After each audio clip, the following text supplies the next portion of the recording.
بسم الله الرحمن الرحیم. دوستانو، د خښتو بټۍ دپاره مې ډیټابیس جوړ کړی دی په اکسل کې. په دې اړه نن تاسو ته معلومات درکومه. که چیرې تاسې د خښتو بټۍ لرئ نو دغه ډیټابیس تاسې لپاره ډیر مهم دی. تاسې ویډیو دقیق وګورئ تر څو تاسې ورباندې په استفاده باندې پوه شئ، په استعمال باندې، تر څو مشکل درته پیدا نشي په استفاده کې.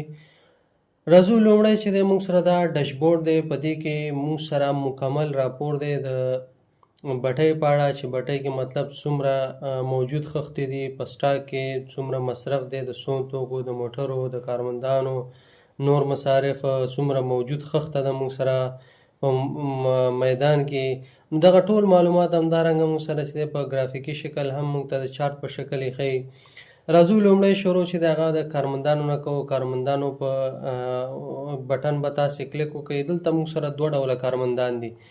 یو چې د خشمال او خرکار کارمندانو د سب جدول دی چې دوی مطلب دغه خښتو د هغې حساب دی، مطلب همغه د خښتو په تعداد باندې چې دی دوی ته مزدوري ورکول کېږي. تاسې به دوی دلته ثبت کړئ. مثال وسیم دی، فرضاً دلته لیکم چې دا خشتمال دی. صحیح شو. همدارنګه که نوی کارمند تاسې ثبت کوئ دلته به راشئ، ګورئ دغه شماره چې د خپله اتومات رسیږي، تاریخ خپله اتومات رسیږي، دې سره به تاسې کار نه لرئ. همدارنګه په ټولو شیټونو کې چې دی دغه کم چې سور رنګ ګورئ دا فارمولې دي. د سور رنګ په کالمونو کې به تاسو هیڅ لیکل نه کوئ. زه به دا دواړه هم سلیکټ کړم، دوی ته به هم چې دی دغه سور رنګ ورکړم تر څو تاسې پوه شئ ورباندې او ایډیټ پکې ونه کړئ. فرض مثال دلته راغی جلیل، ګورئ شماره اتومات راغله، تاریخ هم اتومات راغی. فرض مثال دا خرکار دی، هغه کم کسان چې خښته بټۍ ته داخلوي او راوباسي. همدارنګه دلته هغه کارمندان دي چې میاشتنی معاش اخلي تا سره. فرض مثال زه لږ دې خوا راځم، دلته لیکي مثلا لیکي چې شبیر، ګورئ شماره اتومات راغله، ادرس یې لیکي، فرضاً تلیفون نمبر یې لیکي داسې یو څه. همدارنګه راځي دلته چې دی معاش میاشتنی ورکوي، فرض مثال دلته ورکوي 9000. صحیح شو. دلته راځو ګورئ د اصول خانه ده، 9000 خو یې معاش شو، څو روپۍ دې اوس ورکړې، فرضاً ټول یو ځای نه ورکوي، مثلا تا 6000 اوس ورکړې. بیا راځي دلته ګوره بقایا څو پاتې شوه، 3000. همدارنګه که چېرته آینده کې ته ورته دا ورکوې، فرض مثال تا سره د لیست جدول غټ شو، دلته راځي د موبایل نمبر په اساس سرچ کړئ یا د نوم په اساس سرچ کړئ. فرض مثال زه غواړم اول د موبایل نمبر په اساس 9865. زه دلته لیکم چې 9865. ګورئ شبیر یې را پیدا کړ. شبیر معلومات یې موږ ته راوړه، وایي تا چې دی د ده معاش دی 9000، 6000 دې وصول کړي، ورته باقي 3000.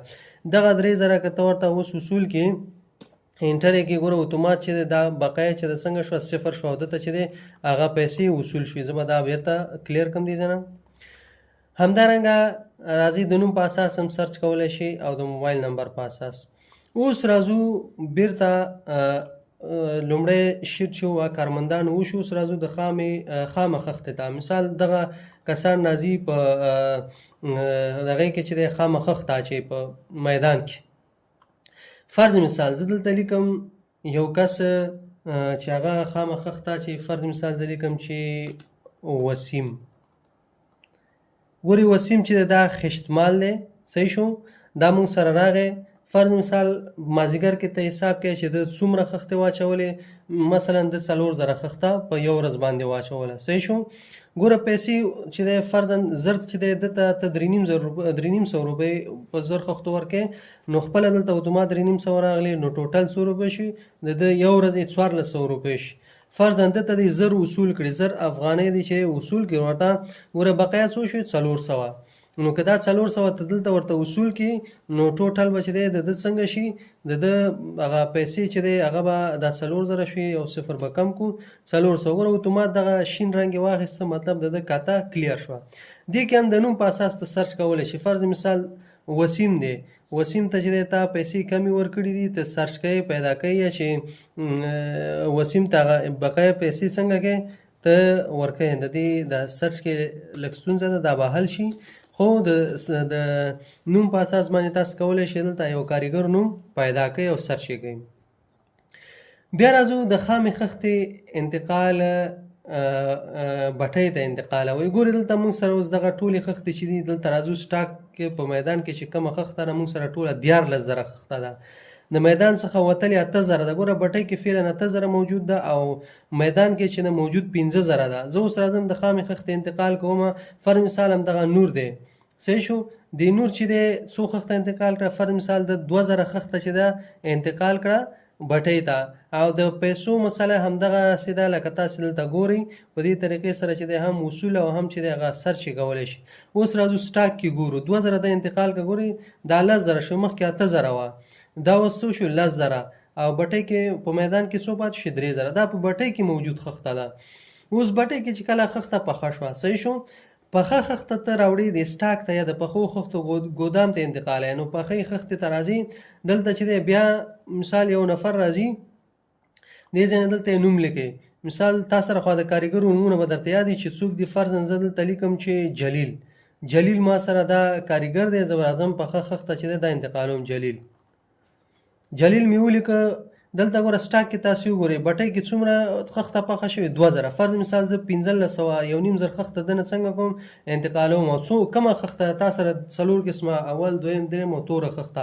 فرض مثال د چې دی اول خښته انتقال کړه، 1,500 خښته انتقال کړه. تاسې وګورئ اوس سټاک کې دا ګوره په بټۍ کې 500 پاتې او اول خښته چې دا راغله د خښتو ګودام ته 1,500.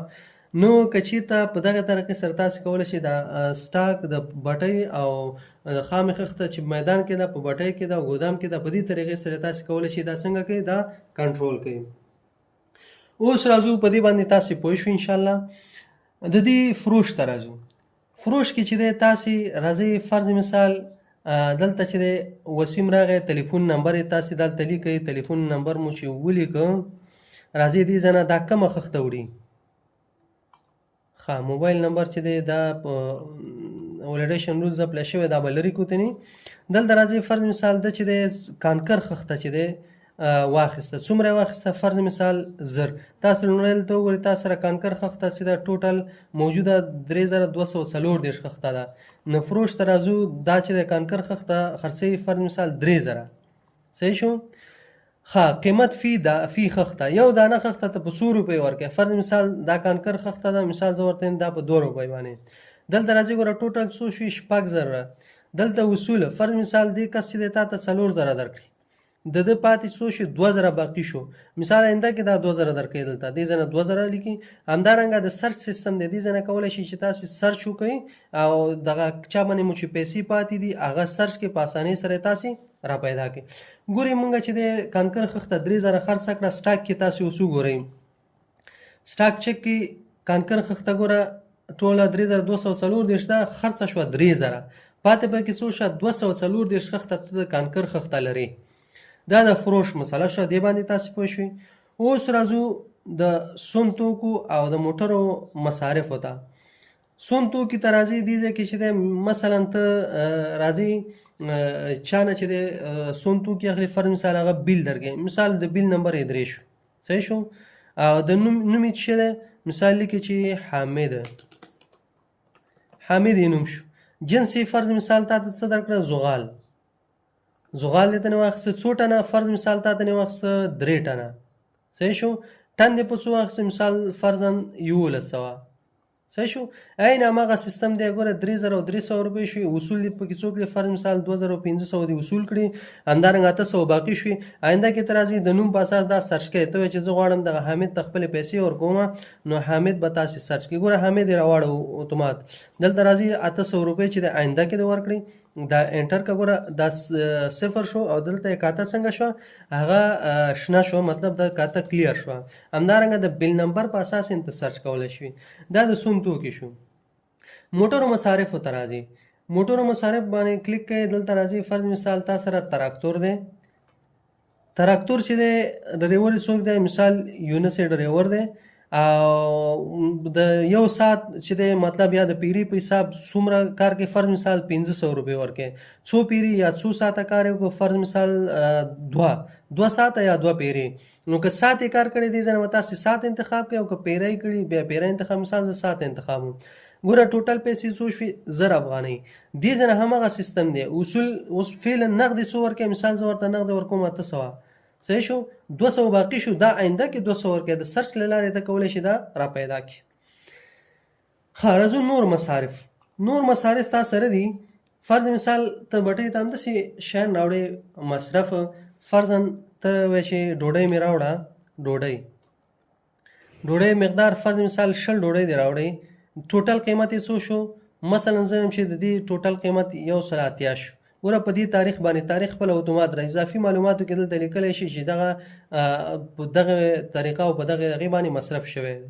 یا ته کولی شي د ټولې ورځې مصارف دلته مثال دغه ځای کې نومونه لیکي که دلته نه سازېږي دلته ورته لیکي چې دغومره شی مقدار هم راوړی او ټوټل افغانۍ دومره شي دا د مصرف شو. راځو اوس راپور کې چې دی ډېر دقیق اوسئ. څو خانې تاسې کولی شئ چې ایډیټ پکې وکړئ د تاریخ شروع خانه د تاریخ د ختم خانه مطلب د دوو تاریخونو په اساس باندې ته کولی شي چې راپور وګورې. دوه دا خانې شوې او دلته راځئ د نوم خانې ګوره یو د نوم خانه ده دویمه دریمه دې خانو نه ماسوا به په هیڅ خانه کې ته ایډیټ نه کوې ته د ایډیټ اجازه نه لرې مطلب ایډیټ خو کولی شي خو کولی که فارمولي ختمیږي. ګوره فرض مثال زه وایم چې 14 تاریخ د دویمې 14 نه واخله تر 8 تاریخه پورې چې دی مونږ سره دغه راپور مونږ ته شو که فرضاً زه ورته یم چې نه 8 نه زه ورته یم چې دا د 9 تاریخه پورې شو که ګوره اتومات به دا خپله څنګه کېږي چینجېږي به تاریخ به په همدغه کم فارمټ چې لیکلی په همدې فارمټ باندې تاسې ورکوئ دا انټر کړئ. ګوره اتومات چې دلته ځینې مونږ سره 0 شو ځینې څنګه شو همدارنګه که بیرته مثال زه ورته یم چې ګورې دلته دغه ځای پورې چې کوم دا سیلونه دي دا خپله تاریخ په اساس باندې تا ته شو کوي. دا لاندې بیا ګوره د خشمال کاریګرو د نوم او تاریخ په اساس راپور ګورې. فرض مثال زه ورته یم چې د 14 تاریخ نه واخله د دویمې 14 نه 4مې 8 پورې ماته چې دی فرضاً دلته جواد دی مثال زه ورته یم چې ماته د حکیم ریکارډ شو که حکیم وایي چې دی د دغو تاریخونو ترمنځ 7000 خښتې اچولې مزدوري ټوله چې ده د ده شوې ده 2450 هېڅ وصول شوي نه دي ټولې باقي ده. همدارنګه که راشي ورته چې ماته د جواد وښیه ګوره جواد وایي 2000 خښته اچولې ده 900 مزدوري شوې ده او وصول پکې 200 دي باقي چې دی 100 او بیا چې د وروسته ورته وصول شوي دي هغه څو دي 400 دي. همدارنګه لاندې راځي همدغه تاریخونو په اساس د خرکار کاریګرو چې بټۍ ته خښته وړي او وباسي ګوره زه مثال د میوند ریکارډ ګورم همدارنګه مثال د نور ریکارډ ګورئ هر یو ریکارډ درته ښیي او د خرکار کاریګرو د نوم او تاریخ په اساس راپور لیدل مطلب چې بټۍ څخه سټاک ته خښته انتقالې پخه خښته هغه بټۍ ته خامه خښته انتقال کړ دا سټاک ته انتقالې مثال راځي دلته وایي چې شریف څومره خښته انتقال کړي ګوره 2914 خښته انتقال کړې ده مزدوري دومره شوي اصول دومره دي باقي دومره دي او بیا چې آینده کې ورته وصول شوي نه دي. نو په دې اساس باندې چې دی مونږ دا راپور لیدلی شو. همدارنګه ډاشبورډ کې چې دی مونږ ته عمومي راپور ښیي ټوټل کم چې مجموعي راپور دی هغه مونږ ته دلته ښیي او د چارت په شکل یې هم مونږ ته ښیي. دغه ډیټابیس چې دی خپله اتومات ثبت کېږي او بیک اپ هم اخلي. که چېرته راشو مونږ د دې د کوډ ساحې ته ویو کوډ ته راځو دې ته ما داسې کوډ برابر کړی ګوره که ماډیول باندې کلیک کړو دغه کې هر 15 منټه وروسته خپله اتومات سیف کېږي او دا خپله چې دی په ډي ډرایو کې چې دی د مای بیک اپ په نوم یو فولډر جوړوي او په هغې کې چې د 2 ورځو فایلونه دا ساتي ځان سره هر ورځ چې ته خلاص کې نوی بیک اپ اخلي او د 2 ورځو تاریخ د پورې چې دی دا خپل بیک اپ ځان سره ساتي. ګورئ که چېرته راشو ګوره مای بیک اپ په نوم باندې فولډر دی دې کې ما سره ګورئ 2 فایلونه دي مطلب که چېرته دغه 9 تاریخ چې دی دا فرض مثال زه دا 22 کم او دلته بل بیک اپ واخلي نو دا اولنی چې کوم د 2 ورځو مخکینی زوړ بیک اپ فایل دی هغه به ختم شي خپله اتومات ډیلیټ کېږي او نوی راځي یعنې تا سره چې دا ډیټا محفوظ ساتل کېږي د لاسه نه ورکول کېږي. نو دا زمونږ د خښتو د بټۍ ډیټابیس په اړه معلومات هیله ده چې پوه شوي یاستئ. که پوښتنه لرئ کمنټ یې کړئ یا اړیکه ونیسئ او د دغه ډیټابیس ترلاسه کولو لپاره موږ سره په دغه وټساپ شمیره باندې اړیکه ونیسئ تر څو تاسو دغه ډیټابیس ترلاسه کړئ او استفاده ورنه وکړئ. مننه خوشحاله اوسئ. السلام علیکم ورحمة الله وبرکاته.